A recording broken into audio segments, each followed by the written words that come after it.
One of the mythic figures of this culture is Donald Trump. You may feel uncomfortable about that, but he is still one of the mythic figures. We sacrifice people into our myths. I mean, poor Donald Trump, it's not him. He's just caught in a myth, which he thinks is real. And that's suffering. That's suffering. As part of the Board of SEVA, I was in Guatemala. We work in 13 villages up in the mountains of Guatemala. There was great violence. The army came in and murdered the men and the boys, left the old men and the women and babies. They did that because in that country, 5 or 4% of the population controls 80% of the land. So most people are landless and starving, and they are Mayan Indians, and they're very beautiful beings. I can feel the fear that if they get strong,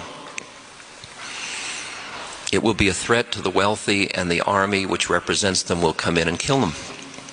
So they're afraid the rich are going to come and murder them. And I left Guatemala, and because of my schedule, I flew to Hollywood. And I found myself in Brentwood, which is a very posh suburb near Beverly Hills. And I drove down a street in which there were these huge estates. And every estate had a high wall and a big gate, electronically controlled. There were no people on the streets. Just these rows of multi-million-dollar homes with walls and gates. And on the front lawn of each one, the security company that patrolled the area had put a sign, a red sign with black lettering. And the sign just said 2 words, armed response.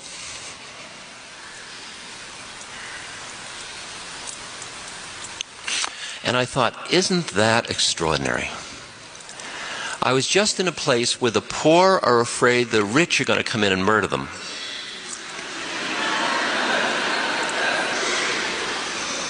Isn't that extraordinary? In our culture and around the world, there are more people in poverty than not in poverty, by far. If you think of the German collective consciousness that dealt with, through much denial, what was being done to the Jews and others, is that different from our collective denial that allowed us to idolize and place on our altars people like Donald Trump,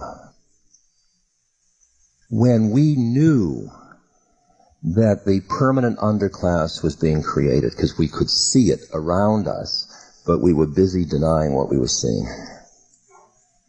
We had Dynasty and we had Dallas. And then we had an increasing number of people who are the ocean that spreads out into the world over that Mexican border and elsewhere, of those who haven't. And how much denial, how much closing of your compassionate heart must it take to continue to play the game of King of the Mountain, what's in it for me? And each of us gets the most we can for ourselves. Trickling down, of course, is the assumption that once we have enough for ourselves, we will then create ways to share it with everybody, out of our beneficence, or out of our obligation, perhaps. That's another level of consciousness. We are looking for a way to make an apology for the fact that we built our system on genocide. And we are as culpable as Hitler ever was for what we have done as a people. And feel how deep the justifications were in the culture.